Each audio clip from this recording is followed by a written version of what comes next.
नमस्कार. मी श्री वसंत ज्ञानदेव मोरे. माझ्या वसंत डी मोरे या यूट्यूब चॅनेलमध्ये आपले मनपूर्वक स्वागत करतो. नमस्कार मित्रांनो. आज आपण माझ्या या व्हिडिओमधून स्वराज्याचे तिसरे छत्रपती राजाराम महाराज यांची किल्ले सिंहगडावरील समाधी याविषयी सविस्तरपणे माहिती जाणून घेऊया. स्वराज्याचे तिसरे छत्रपती राजाराम महाराज त्यांचे सिंहगडावरील समाधी स्मारक याची माहिती. बाळ पालथे जन्माला आले, पातशाही पालथी घालेल असे उद्गार छत्रपती शिवाजी महाराजांनी स्वराज्याचे तिसरे छत्रपती राजाराम राजेंच्या जन्मावेळी काढले होते. राजगडावर 24 फेब्रुवारी 1670 त्यांचा म्हणजे छत्रपती राजाराम महाराज यांचा जन्म झाला. संभाजी महाराज यांचे निधन झाले तेव्हा ते विशीत होते. रायगडावर औरंगजेबाचा सरदार झुल्फिकार खान याने वेढा घातला. गडावर राजघराण्यातील मंडळी होती. महाराणी येसूबाई, पुत्र शिवाजी म्हणजेच शाहू, तसेच राजाराम राजे गडावर होते. वेढा पडताच येसूबाई यांनी राजाराम राजे यांना वाघ दरवाजा मार्गे बाहेर पडायला सांगितले. राजाराम राजे रायगड सोडून आधी प्रतापगड, मग पन्हाळा आणि शेवटी जिंजी येथे पोचले. सोबत रामचंद्र अमात्य, प्रल्हाद निराजी, शंकराजी सचिव आदी मंडळी होती.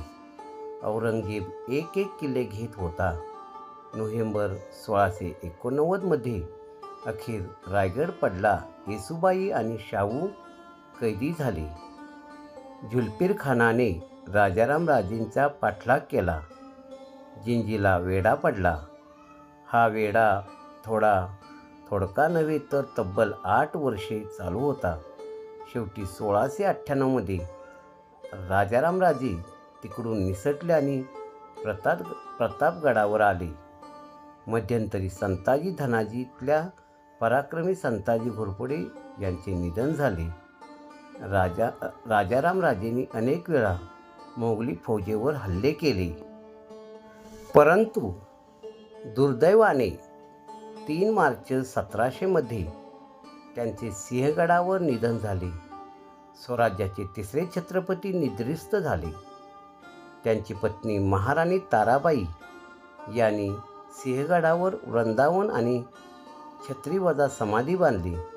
समाधीची व्यवस्था पुढे चोख राखली गेली. आपण सिंहगडावर गेल्यानंतर उजव्या हाताला टिळक बंगला लागतो. टिळक बंगल्यावरून सरळ पुढे गेल्यावर गडाच्या कडेला आपणाला ही समाधी आढळते. राजस्थानी शैलीत यांची रचना आहे. विशेष म्हणजे समाधीच्या मागील बाजूस गडभेरुंड शिल्प आहे. तुम्ही जर सिंहगड पाहण्यासाठी गेला असाल तर सिंहगडावर पुणे दरवाजातून आत गेल्यानंतर पुढे उजव्या बाजूला गेल्यावर राजाराम महाराज समाधी असा बोर्ड दिसेल. दगडी पायवाटेने पुढे चालत गेल्यानंतर आपणाला ही हनुमानची मूर्ती दिसते. तिथे दर्शन घेऊन आपण उजव्या बाजूला काही पायऱ्याखाली चालत गेल्यानंतर आपणाला राजाराम महाराजांची स्मारक दिसते. छत्रपती शिवाजी महाराजांच्या सोयराबाई राणीसाहेबांच्या पोटी 24 फेब्रुवारी 1670 रोजी राजगडावर जन्मलेल्या छत्रपती राजाराम महाराजांनी वयाच्या अवघ्या 30व्या वर्षी म्हणजेच 3 मार्च 1700 साली नवज्वरामुळे आणि रक्ताच्या उलट्यामुळे सिंहगडावर अखेरचा श्वास घेतला. त्यांच्या महाराणी ताराबाई राणी सरकारांनी आपल्या पतीच्या स्मृतीप्रित्यर्थ गडावर एक वृंदावन व त्यावर लहानसे छत्रीवजा मंदिर बांधले. आज मी ती सिंहगडावरील शेष अवशेषातील ही समाधी एकमेव उत्तम अवशेष आहे. ती एका उंच जोत्यावर पूर्वाभिमुख चौरसाकृती खोली असून त्यावर शहाजहानी पद्धतीची घुमटी आहे. समोर एक तुळशी वृंदावन आहे. त्याच्या पश्चिमेकडील भिंतीत साधारण मध्यावर एक छोटीशी देवळे आहे. त्यात एक देवीची मूर्ती, 2 बाण, राजाराम महाराजांच्या या वस्तू आहेत म्हणून सांगितल्या जाणाऱ्या पादुका व इतर देवदेवतांच्या मूर्ती होत्या. आता मात्र देवळीत 2 अनामिक मूर्ती आहेत. ओट्याच्या मागील बाजूस असलेले गडभेरुडाचे शिल्प म्हणजेच मानवी शरीराला गरुडाची 2 तोंडे असलेली शिल्प, अतिशय आगळेवेगळे आणि दुर्मिळ असलेले हे शिल्प ही इथली खासियत आहे.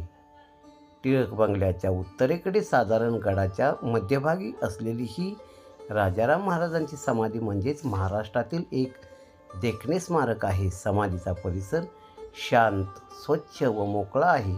त्याच्या शेजारी पाण्याची टाकी आहे. माझा हा व्हिडिओ आपणाला आवडला असल्यास लाईक करा आणि सबस्क्राईब करा. माझा हा व्हिडिओ आपण शेवटपर्यंत मनपूर्वक पाहिला त्याबद्दल धन्यवाद.